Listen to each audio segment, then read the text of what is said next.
She's Obsessed, the podcast. Thank you. So I started this podcast because I felt like I was having some really meaningful conversations with lots of different Black British women, and I wanted the conversations to go further because I feel like we are hugely underrepresented and pretty much invisible a lot of the time. Sad. Right? So I definitely knew that I wanted to have you as a host because I've been following your career for a while. I know that we met twice previously on like very brief occasions where I literally came up to you and I was like, I love what you do. I think you're a sick host. It's not just me though. It's like when I finally got to meet you as well, I'm like, oh my gosh, you're the person that's inspiring the nation and the kids and like making us feel beautiful. So yeah, the feeling's mutual. I'm happy to hear that. But yeah, and then we got to know each other a lot more intimately last month in LA, which I think was just sick. It was just amazing to It was just amazing to be around Black British women. Yeah. Everyone was in a different industry, had a different purpose for the holiday. But plugging each other. Literally. Yeah. But we all made it work. So I'll start by having you introduce yourself. Yeah. We're going to talk about self-belief, your career today, and what the industry's like. And then wherever else the conversation takes us. That is fine. All right. Well, my name is Remel. Remel London is what most people know me as, and I'm a TV, radio, and live events host. But I also have a background in coordinating events, predominantly in the music sector, and also then spiraling into creating my own productions, entertainment based. So yeah, I'm music, TV, entertainment, all of that. Amazing. And has that always been the case for you? Is that something that you knew you wanted to get into? Because didn't you study broadcasting and journalism? Yes, exactly that. So I went to Leeds Uni knowing that I wanted to be a presenter. Okay. But I thought, let me get as much knowledge behind it as possible. So I really wanted to go down the academic route and obviously just make my family happy. Like they wanted everyone to get degrees, so here, it's a degree. But what did they think about your degree? Who's one of your parents are Caribbean, one of them's Nigerian, yeah. So right? my mum's Guyanese. Okay. So the thing, my Guyanese, I think everyone, like grandparents wise, again, once you're doing a degree, it's fine. And most of my cousins are quite creative. Okay. So like my cousin who's same age as me, she's a theatre director. Everyone's done something, like, you know, my other cousin is like a dance teacher, expert, kind of, you know, critic, all that kind of stuff. So I'm saying her role so wrong, but okay. You know, she's in the dance world and like classically trained kind of stuff.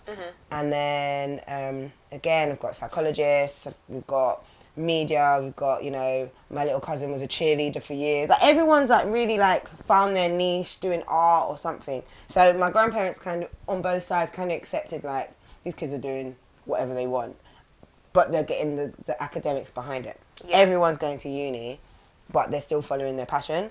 And I think that's one thing about my family that they've always done. Like they've encouraged us, but they're like, make sure you do it the right way in, you know, society's way.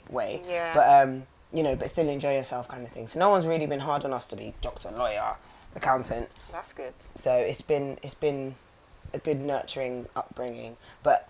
Again, my grandparents, when I was at the BBC, as soon as they heard BBC, they were fine. Like, big names. Yeah, working at the BBC. Oh, okay. It's fine. So, yeah. So how did you know that that's even the route that you wanted to go down? Were you like watching TV as a young woman and you was like, okay, I want to be that woman from the TV? That's exactly what happened. Like watching like Bugsy Malone and being like, oh my gosh, these are kids and they're acting. That's so cool. Yeah. Or like, there's one particular moment where, do you remember Smart Guy? Yes. Yeah, so I'm watching Smart Guy. TJ's tap dancing and I'm like, that looks sick. I'm like, Mom, can I go tap dancing? So she's like, all right. So I think I was like maybe 7 or 8. And I got out the yellow pages and I like flicked through, I found it and I was like, Mom, can I go to this one? And she was like, yeah, cool. And like literally, so that's what I used to do. Like as a kid, anything I saw, I was like, I need to try it. And that's amazing. That takes a lot of confidence. Mate, don't know where it came from. But I think it's just the fact that my family was so encouraging, like whatever you want to do, just do it. Yeah. So if I asked, I could try. If funds were low, I'd be like, no, you can't do that. But if there was like, you know, free trials, there's so many organisations that do free trials. True. So, you know, whether it's a ballet free trial, a tap free trial, I was on it. So, yeah. So from there, it kind of progressed into what can I do as a performer, and I kind of figured out that presenting was more of what I wanted. So yeah. Do you think had your family not been so supportive, you still would have gone down this route? I'm not sure. I personally believe that I was allowed to just follow whatever my brain decided. So I don't know. Like if I was told no, I actually don't know. I actually don't know. I wasn't ever told no. That's incredible. Yeah, I don't ever. Only money was the no. Like I used to do piano. I got to grade 2. My mum was like, I can't afford this, and I was like, do you know what? It's cool. Did you enjoy piano? It was all right, but it's like, I had to do piano. Yeah. I did not enjoy it. It's like one of those. Well, I mainly did it because my friend at school was doing it. Yeah. And like my mum was really good friends with her mum. So it was a Okay. thing where, okay, Tyler's session's at 6 p.m, your session's at 7 p.m. We'll all go together. I'd Wait watch her for it, play. yeah. Yeah, do you know what I mean? So it was a fun Thursday evening outing. Okay. Like with your school friend. And then at home, I thought practicing was boring. Like, but I was more excited to get home and try and make up my own songs. Like Okay. that's what I was most excited about. So I thought, if I carry on doing piano, I can be a music producer or something like that. So that's one thing I actually considered. But in the end, when my mum was like, do you know what, it's too expensive, I was like, do you know what, it's fine. Like, I'm over stress it. yourself, Yeah, I'm yeah. actually over it. Like, I got to grade 2. And the pressure, like, did you grade? Yeah. It's a lot. The exams are a lot. They You make have it to do seem like theory and then practical. Oh my gosh. Yeah, it's a very serious examination. so serious. Yeah. And I'm like, I'm 11. Like, it's not that deep if I get the C wrong with the F sharp. But I used to get so frustrated because I done up to grade 4, but then I Oh, you done remember well. being like 11 and getting to grade 4, and then Yeah. seeing 5-year-olds on grade 4 and being like, what am I doing? That stressed me out as well. Right? Yeah, because when I stopped, I think I was about 13 and I only got to grade 2. And that's the thing, my piano teacher didn't think, each time, he didn't think I was ready for the next grade. And my mum was getting annoyed. That's frustrating. And I was getting annoyed because I'm like, this is embarrassing. Yeah. Like, yeah, it was exactly that. Of like, why won't he let me go up to the next grade? Exactly that. There's a 5-year-old who is literally the next Mozart. Literally. And then I was like, is it something that's just innate? Like you're either good at piano or you're not. And then I saw some other people that weren't necessarily naturally talented, but they were able to get up the ranks. Honestly, And I I was mean, like- the finger thing, like stretching your fingers, like it was a lot. My teacher used to get so annoyed because I never used to want to cut my nails. Oh yeah, all of that. But yeah, you had to. That was It's a okay. different life back then, man. But yeah, I think I was always allowed to do things, and yeah, I wasn't really told no. And that's how you're going to raise your kids as well. I think so, yeah. Yeah. Yeah. I feel like I might present things to them more than anything, because my mum, none of it came from my mum. None of it was like, you should do this, you should do that, or my dad or anyone. So I think maybe if they presented something to me, it might spark something. But I feel like I'll be like, hey, try this or try that. Again, it's the same ethos, but a bit further. Yeah. I think I want my kids to try, but I think I'll be like, maybe you should try this, you might like this, and see what happens. That's fair. So how did you go from the little girl who was doing piano and watching Smart Guy to the Remel London, who Wow. is killing it and is literally like the face of Black British entertainment, Oh, I think. wow, thank you. I think the main thing was that, again, I didn't take no for an answer. And if I had an idea, I did it. So I just saw, if I saw a gap in the market, I'm like, I should be doing that. Okay, what's So- one example of that? So, for example, my first ever event that I created was called the Rate Me Please Show, and it started off with a podcast. And again, not to toot my own horn, but podcasts are really like popular now. Like, obviously, this is a visual one. There's audio ones. I did that back in 2011, Wow. and I don't feel like podcasts were really a thing. And the only reason I did it is because I didn't have a radio show. Okay. So I was like, What's the next best thing? yeah. Yeah. So hired a studio, invited friends round, but it wasn't, well, actually, it wasn't, I wouldn't say friends, it was industry people. So what we used to do was rate music. So that's why it was called Rate Me Please. So people would send music in, we'd rate it, and then in the end, I was like, right, we've rated all this music, there's all these sick artists that I now like, now what? What do I do with them? I created an event. And then again, I wanted to host shows. I should host my own event. Put on an event. So I literally was like, Perfect. there is a gap. There is an opportunity. this is what I should do. I just did it. So I think that's what people kind of knew me as. Like, I was just like having ideas, getting it done, helping you, helping me.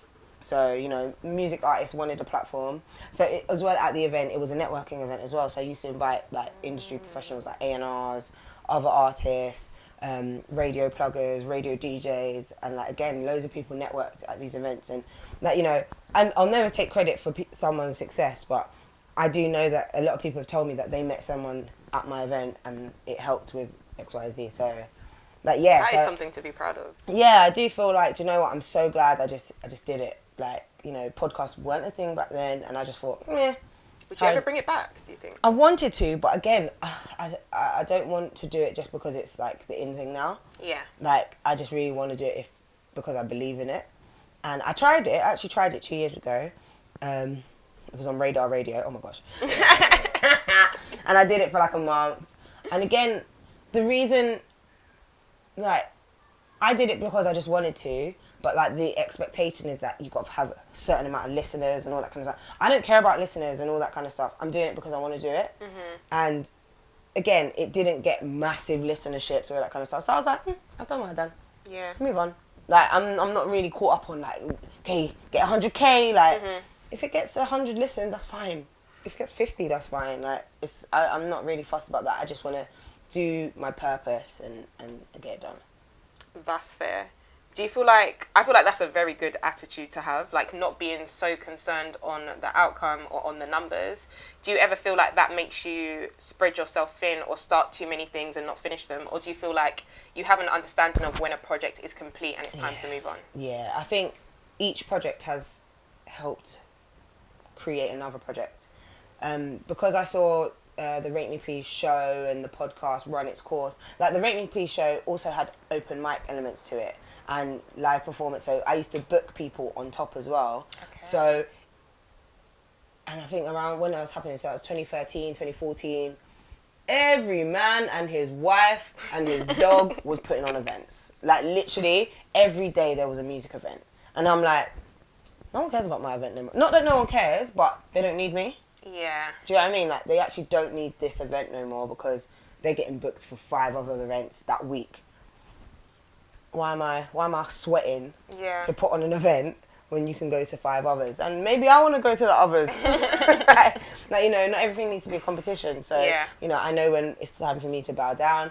And then I created another event, which was, it was an online show called The Showroom. Okay. And that was all about not just music, that was entertainment. So that way, so it kind of spawned, I was like, okay, I don't need to just do stuff to support music artists. What about actors? What about fashion people? What about, you know, who else did I have? Poets, all that kind of stuff. I had another platform, which was the next step. So I usually do move on to what I believe is the next thing. So, yeah. Are you able to identify, looking back, what were the pivotal moments that got you noticed by, like, Choice FM, BBC One Extra, Capital One Extra? Do you know when they picked up on you or when you became when you became visible to loads of people? Usually when I was ranting. On social media? Word of a lie.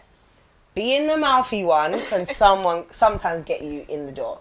Okay. So, the main reason BBC Radio 1 Extra took an interest in me is because Kanye West performed at the Brit Awards.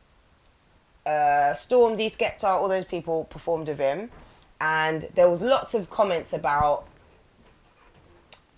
Kanye made them look like backup dancers. I saw that. Yeah. And I made a vlog because I was like, look, I think it's sick that Kanye brought them on, but like, what, you're not going to pass the mic? Like, do you know what I mean? Like, you know, why didn't you, because he shouted out Skepta on stage, I'm like, couldn't you just give Skepta a quick 16? Like, I was offended. I was like, you came to London and you made our guys just chill in the back.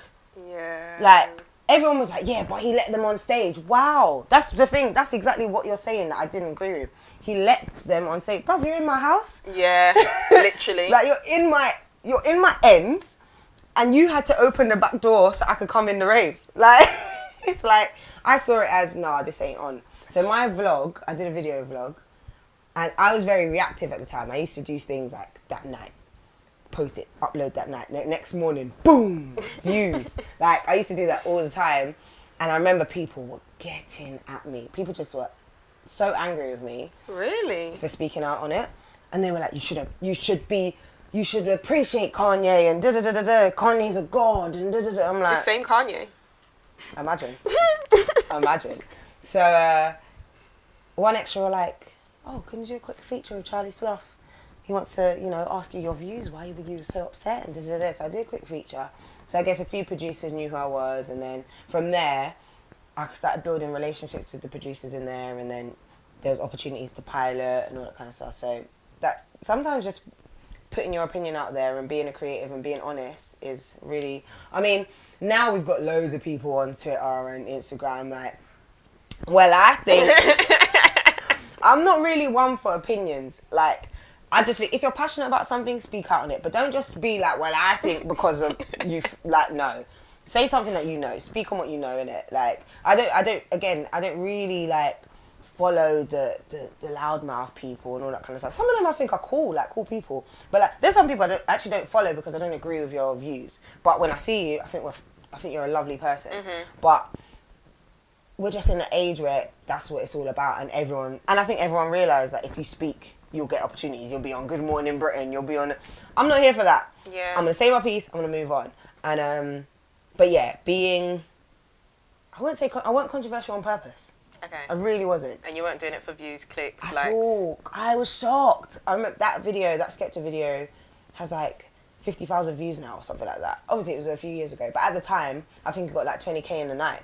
Wow. And I was like, oh, do people actually care about what I think? But funnily enough, I'll never forget, I won't say who, but certain big name rappers DM'd me and were like, I respect you so much for speaking out on that because I thought exactly the same thing. I was like, bro, thank you. But no one said it online. Yeah. Because everyone's like, how dare you say that about our boys? Did it? Because I didn't say they were backup dancers. Someone else did. I think it was Big Nasty or something like that. Someone said they all look like backup dancers. And so they kind of tagged that onto what I said and were like, how dare you call Skepta a backup dancer? I was like, bro, I didn't say that. Yeah, that's not what I said. I didn't say that. But you're just taking what he said and what I said. You think they're similar. Yeah. And then you're making me look like a bad person. No, I support these people all the time.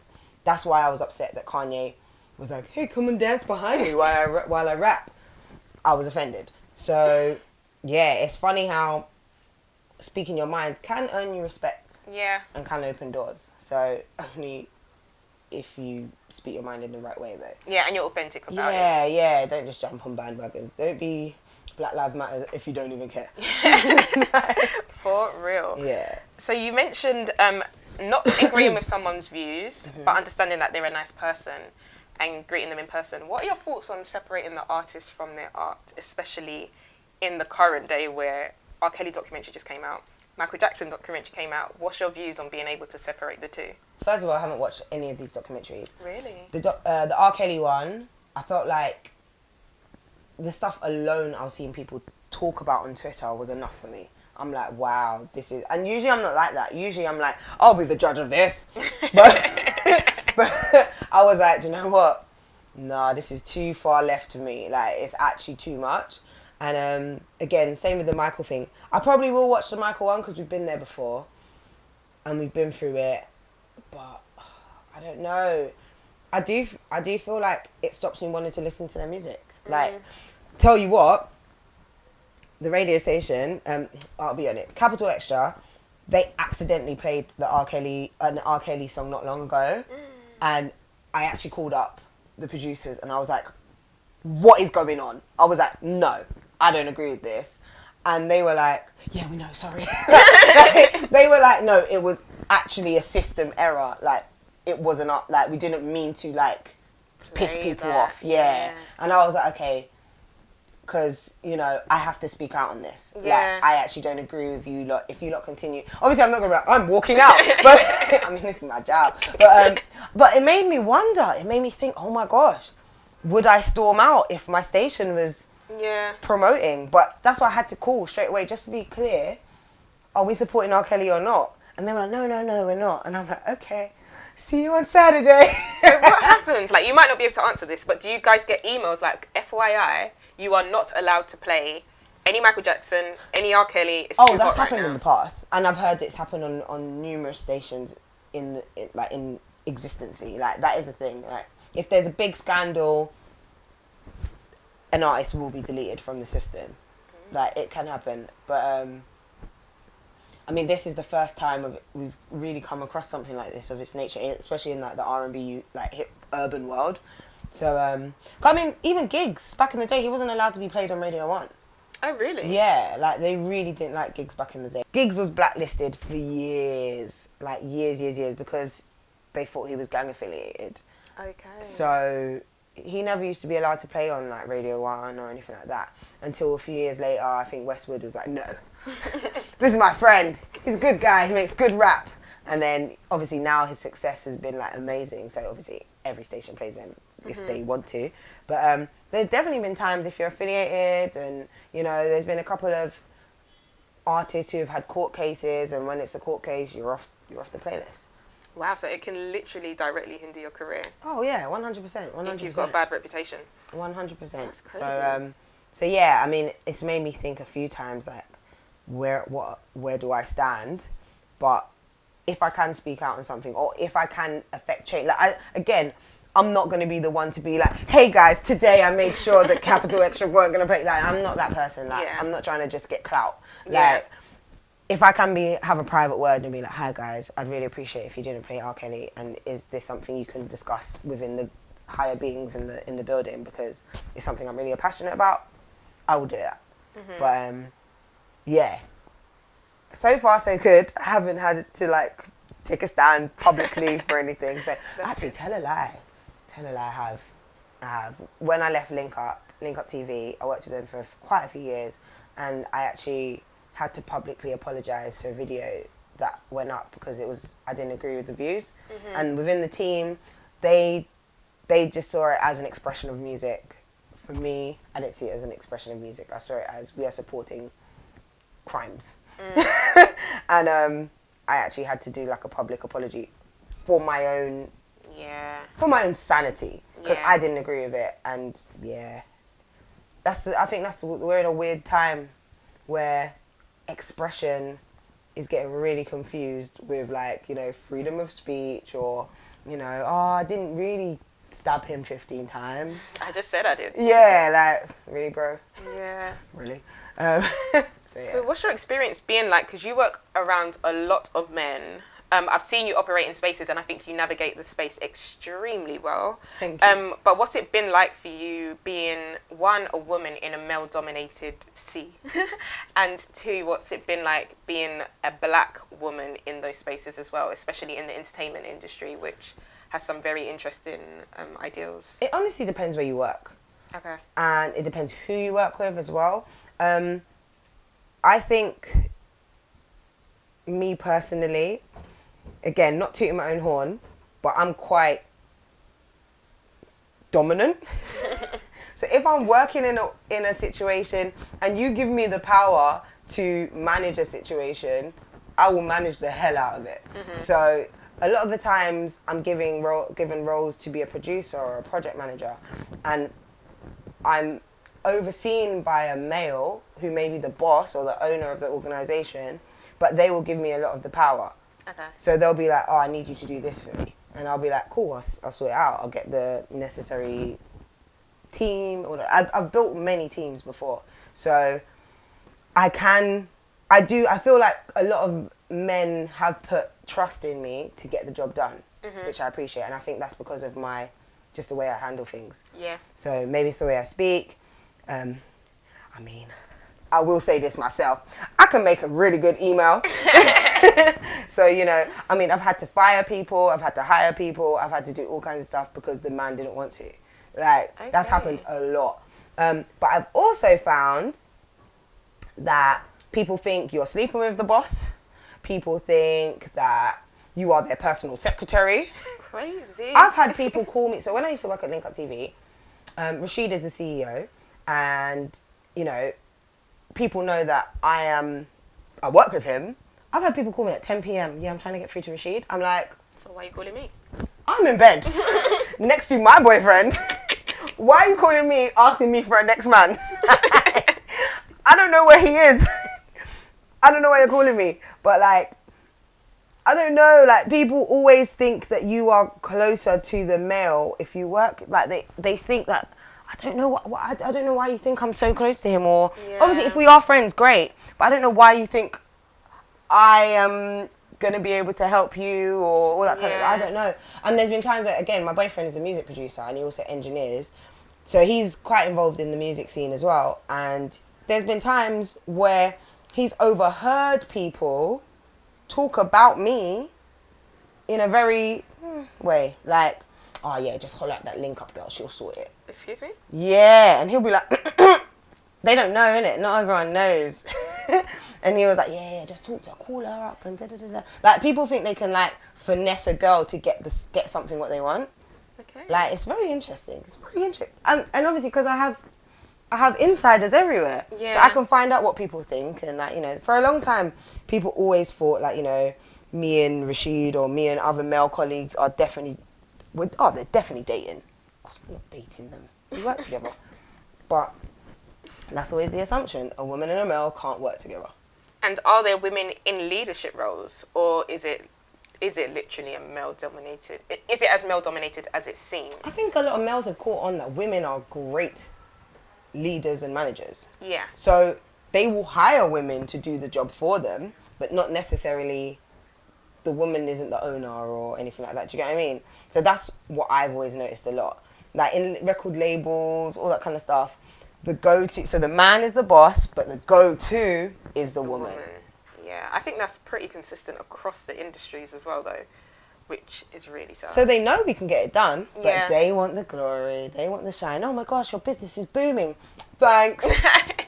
Little do they know that Tiffany, Sarah, Lucy, Remel, Jamelia, they're always the making ones doing it. That is, that's an excellent point. Yeah. And what's it been like being a black woman in these spaces? Have you ever had anyone try to tell you to change or be like X in order to get a job done or to achieve a certain goal? I mean, there are people who've told me change my hair, get tattoos, be more quirky. Wait, tattoos are a very permanent thing. Yeah. Like hair I can move with because you can get a coloured weave. Yeah. But a like, tattoo, you know, you need to be more quirky. Like, look at so and so. Like, oh, she's so out there. You should be more like that. And it's like, no, I don't have a single tattoo on my body. There's no reason why I would do that. Or, you know, you should wear clothes more like this. No. Like, I don't want to wear, like, some girls can put on a bin bag and rock it. I cannot. Like, I know my looks, so that's what I'm going to roll with. Like, there's been a lot of, you know, sex it up a bit. I don't want to. I'm casual. Like, I'm a very casual person. The only time, like, you know, if I'm, you know, hosting a really fancy event or something like that, I love to dress up, but on my own terms. Yes. Don't tell me what I need to be wearing. Like, if you say, okay, corporate, casual, smart, cool, that's fine. Don't tell me that specifically you need to wear a low cleavage sequin dress. I'm gonna come in a polo neck just to annoy you. And you're gonna take me in this polo neck, and you're gonna enjoy the polo neck because I'm gonna do a great job in the polo neck. Yeah. That doesn't, my job isn't gonna change. Like, my work ethic isn't gonna change depending on what I'm wearing. So please don't. No. That recently a young presenter told me that she was told she had to show more skin, more cleavage. I was fuming. She was told by, not that this makes a difference, but told by a man or a woman? Yeah, she was told by a man.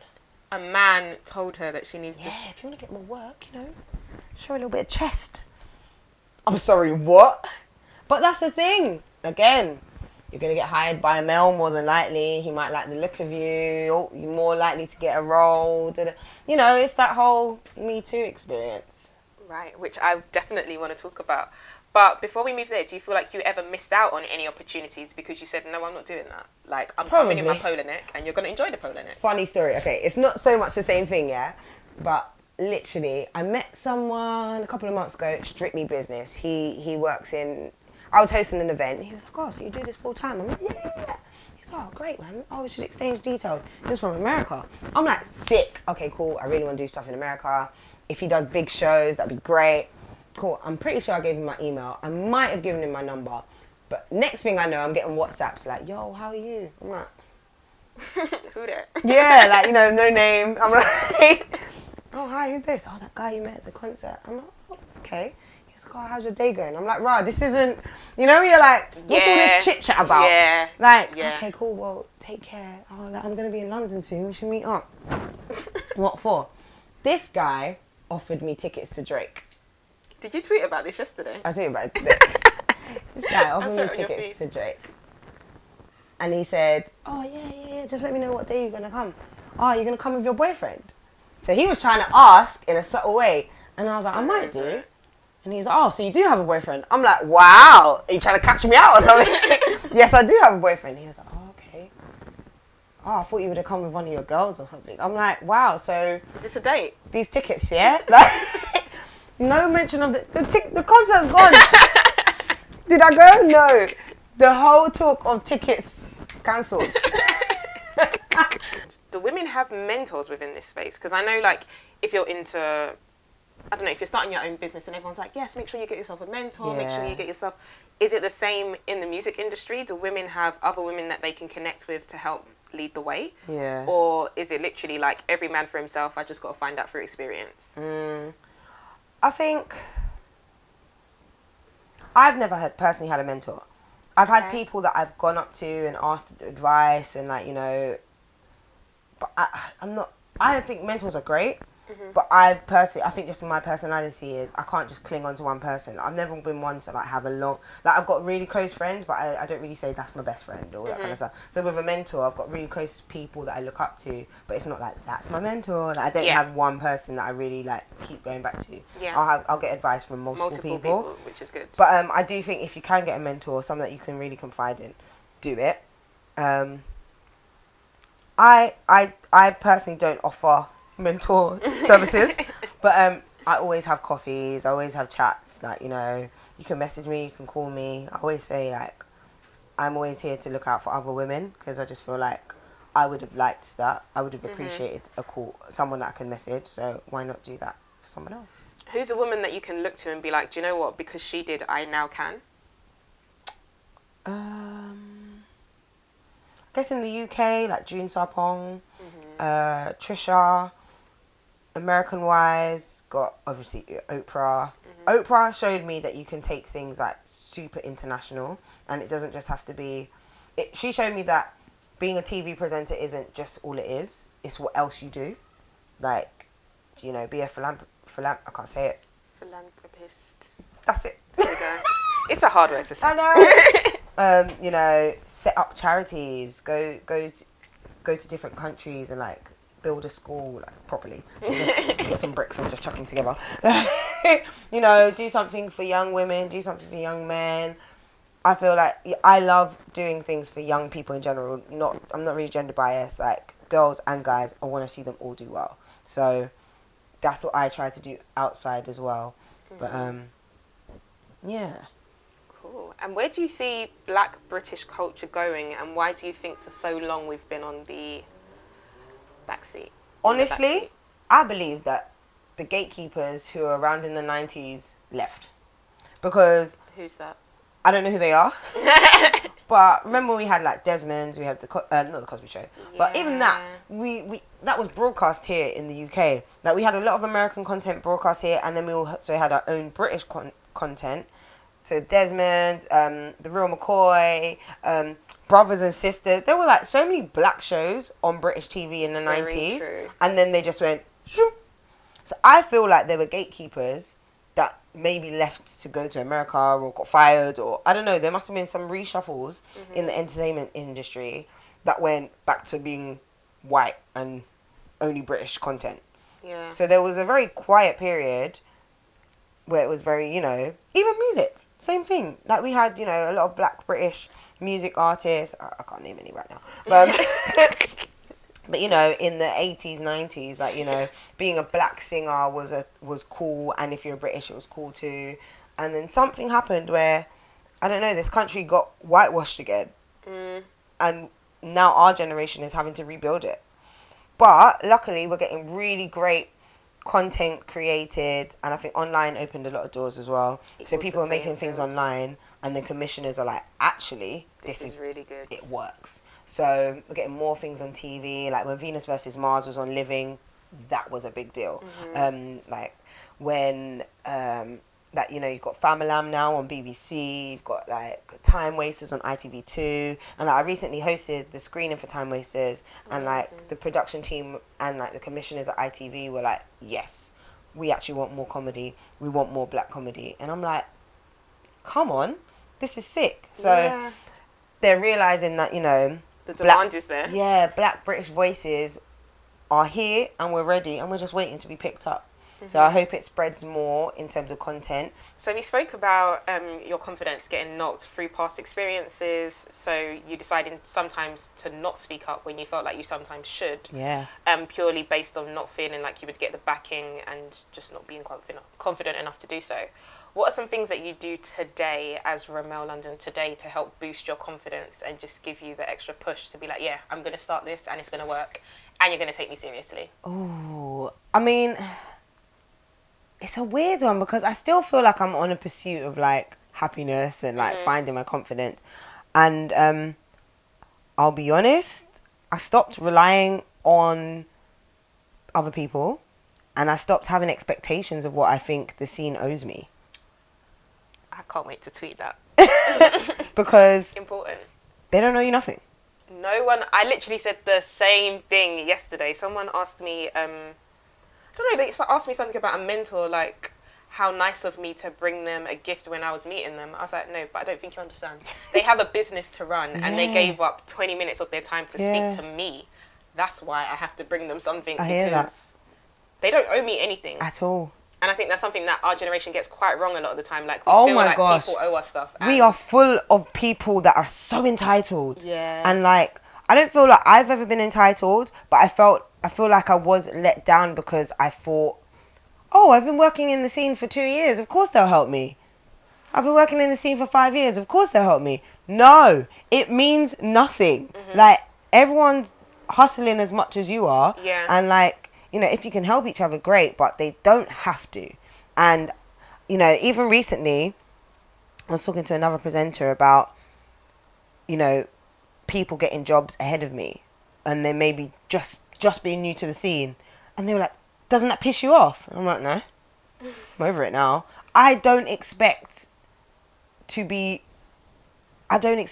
treated any different to anyone else because it's a competitive industry. Yeah. Like, honestly, if you met the exec or commissioner of ITV before me, it's not because my talent's bad. I just didn't get the opportunity to meet that person. You got that show on ITV because you had the right connects. I didn't. Doesn't mean I'm working any less or not any better.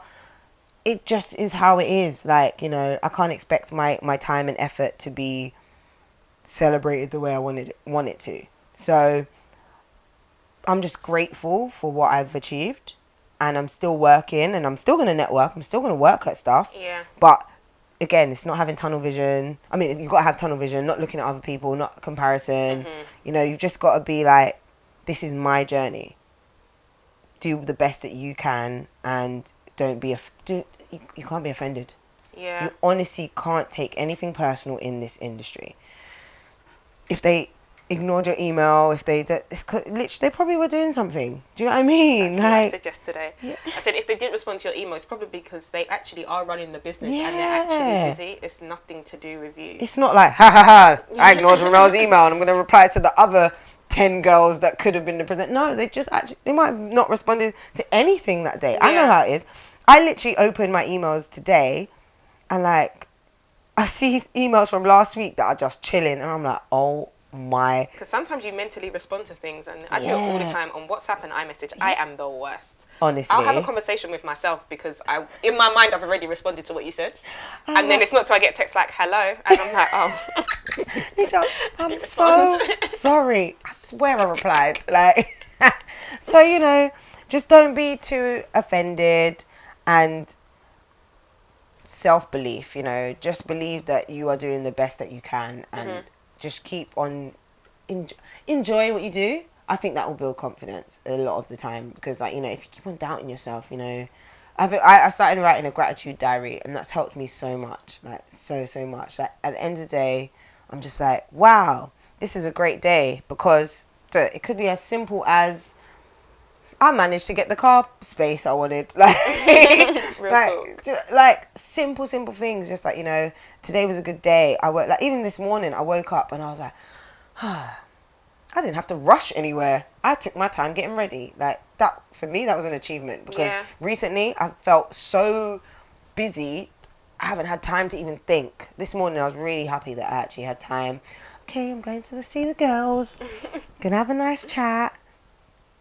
I'm grateful. Yeah, you keep it pushing though, because Instagram stories every day. Remel is on the move. However, I've been starting to have like little breaks, because at the weekend, I literally was like, I went out, and really and truly, I was at a friend's birthday. He's an actor. There were loads of industry people there. Really and truly, I could have been doing my selfie image, all that gang. I was like, I actually don't. I'm actually here to rave and celebrate your birthday. We don't have to take millions of pictures. It was so refreshing to actually just have my phone in my pocket. So sometimes having a cleanse is good. But at the same time, I like to let people know what I'm up to, because, again, my work has always come from word of mouth. So although I have an agent now, I love being represented. But at the same time, people know about me by saying, did you see what Remel done? Or da-da-da-da. Oh, you should book her. So I actually stay active, because it actually helps my work. Yeah. But again, it's because I want to. I'm not one of those people that post because I have to. Like, I am a bit conscious of algorithms. But, I remember us talking about this. When's a good time to post? We've got to wait till the morning. Yeah. I am conscious of that, because again, you want to, people are watching as well. People are watching to see your engagement and all that kind of stuff, because now I'm kind of moving more into I don't call myself an influencer, but I am moving into that world where presenters and influencers are a thing. I am aware that, I have to have a profile that's strong and a good brand, but at the same time, if I want to post a random picture of me celebrating Pancake Day, I will. So, yeah, I try and have fun with it. Yeah. And what led you to get an agent? Because I know for a really long time you didn't have an agent. Yeah. Don't get it twisted. All those years I was looking for representation. Really? Yeah. Only last year I got an agent, and she just believed in me. To be fair, I had an agent before her now. I had an agent... I had an agent... So I've had agents from 2018 to now. Before that, from 2016 to 17, I had an agent as well. Got me no work. No work whatsoever. She just didn't know how. And the agency wasn't small. They had quite good clients, but I get boxed in a lot. And what's that box? They're like, the black girl has to do black shows. And if there's no black shows, nowhere to put the black girl. So, and they always assume we'll get you more black girl interviewing black rapper. Insert name here. I'm like, guys, I got a degree. I could do anything. I'd love to do documentaries. I'd love to do game shows or anything like that. Do you know what I mean? I'm a people person. Anything to do with people, I love. The agent wasn't thinking outside the box, so she limited me, and therefore couldn't get me work. My current agent does not limit me at all. I'm doing corporate gigs, I'm doing online interviews, I'm doing campaigns, Wicked. Yeah, do you know what I mean? And it's all stuff that I've done before. I'm currently doing a campaign with Southern Rail, and it's all about me travelling to different places in England to meet people who have had an impact in their life through music. That is a really cool concept. Yeah. And it's just thinking outside the box. Yeah. You're a music presenter, travel around England with Southern Rail to promote the positive results of music. Just think outside the box. It's not hard. And that's not because I'm black. Yeah. That's got nothing to do with the colour of my skin. It's just a concept. And that's the thing. You need representation that gets you and doesn't label you and can literally just make it work. Yeah. So, yeah. Do you think that with diversity being such a buzzword, do you ever witness tokenism where they're like, actually, I want Remel because I need a black girl to fill this space? I'm going to be honest. I mean, it sounds so bad, but if I have to be the black girl that has to be picked because I'm the black girl, I'm going to do it so well that it opens the door for all black girls. That's how I see it. So tokenism is a problem, but it can change the game. So I feel like it can literally be like, we should get more of them. Like, we're not animals, but like, it shouldn't be like that. But I feel like I'm not going to take it as a negative thing. Okay. Like, I just have to make the most of it. And yeah, and I've seen it work. Like, again, June Sarpong, she is one of like the best British presenters we've had. And although I don't like the comparison of like, you can be the next June Sarpong, at least the idea is there. Yeah, and you have a reference point. Yeah, and they can see that it's been done. It's so sad to see. But they can see that June is just a normal woman, like anybody else. She was a great presenter, a great broadcaster. And, yeah, more black women should be able to be on the screen like she was. So, yeah. It's a kind of catch-22 because you do feel a bit awkward. Like, I'm the only black person here and I know you picked me just because you wanted to tick the black box. But at the same time, as long as I'm shutting it down and I'm not making a fool of black women, which is very important, do not go in there and you know, do every stereotype in the bag. Please just be a normal person. Functioning human being. Like, yeah, that's what you got to make sure. Don't be a stereotype. If you're going to be the token, don't be the stereotype. That is fair. And then in closing, you mentioned that you're a people person. I know that for me, like, once I get into everything, I'm like, okay, go, go, go, go, go. And then it gets to one day and I'm like, I don't want to talk to no human beings. Like, I just need a minute. Yeah. Like, do you ever get that? Yeah. And, like what do you do to switch off so that you can switch on? So, I like my space. Like, even when we was away, like, it happened by accident. But I had my own room. She definitely had her own room. And everyone else was sharing. And it wasn't that, like, I'm spoiled. I did in the end. I'm sure you got there first, though, in all fairness. No, but in the end, I was actually like, no, guys, the room's really big. You lot can come in if you want. But, like, because I even said to Casey, she's our friend, I said to Casey, you can share the bed with me if you want. She was like, no. And I'm like, oh, all right. I offered, like. It was some big. It was a big room. Like, big room. It was actually, like, one of the biggest rooms. There was floor space, everything. But I am an only child. Well, I grew up as an only child. Okay. I do have siblings, but that's from my dad and never lived with them. So have a relationship with them, but never grew up with them. So in retrospect, I grew up as an only child. So having my own room, no one touching my food, like all of that stuff is what I know. And I kind of apply that to my work and like how I live my life as well. Like when I'm in my room, the door is shut, don't come in. So I do have a lot of my shut down moments where I need to just be alone. And I don't think it's a bad thing for people to do that. Especially in this world where it's go, go, go, like you said. Yeah.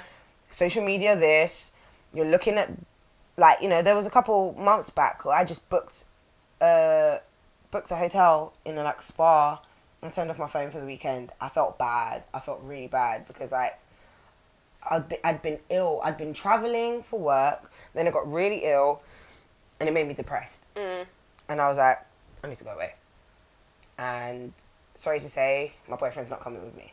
Like, I just want to be by myself. And he was really upset. He was very offended.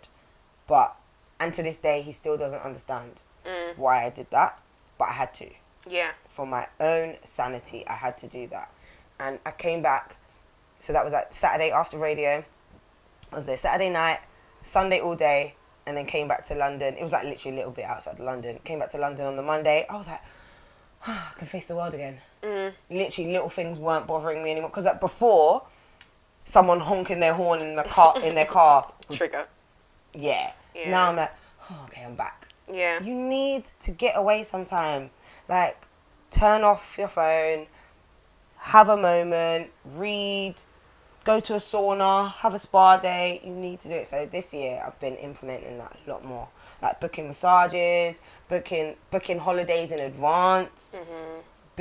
Prepare for the calm down, because it hopefully, God forbid, won't happen in a bad way, but it will come. You will get like kind of rushed off your feet eventually. So prepare for it. Hey. And then what's coming next from Remel? What can we expect? Ooh, okay, so I'm going to be filming again. We've literally just wrapped up the latest season of What's Up TV. Well, it's finished now. So I'm not on TV at the minute, but I'm on demand. I'm on Sky on demand. So we'll be filming the next season maybe in the next month. So we'll be on Sky One in the summertime. I'm on Capital Extra every Saturday. And I am doing lots and lots of like hosting, and I really want to start getting creative again, like creating podcasts, creating events, but I'm still working on what it is. So if anyone has an idea, not an idea, like don't just like randomly throw stuff out, but like if there's things you want me to focus on, because I feel like, again, what's missing? Yeah. What's missing in the world? Like, do you want to hear interviews with certain people, or do you want to, know-hows, or I really want to do something that can help people. So that's kind of like what my new journey is, like trying to figure out what my purpose is the next stage. So I'll probably be doing, I think I'm going to be doing a podcast soon. I think I'm going to be doing more live events, networking events. I feel like networking events are very, very important, and I love sharing. Yeah. So, yeah. Wicked. We are excited and we'll be supporting. Thank you. But thank you so much for coming down. No honestly. worries. I know Thank that you you as just well. got back from Manchester. But hopefully you can go home, put your feet up, have some tea, maybe. Maybe later. Who knows? But yeah, thank you for coming Thank through. you for having me. You're welcome.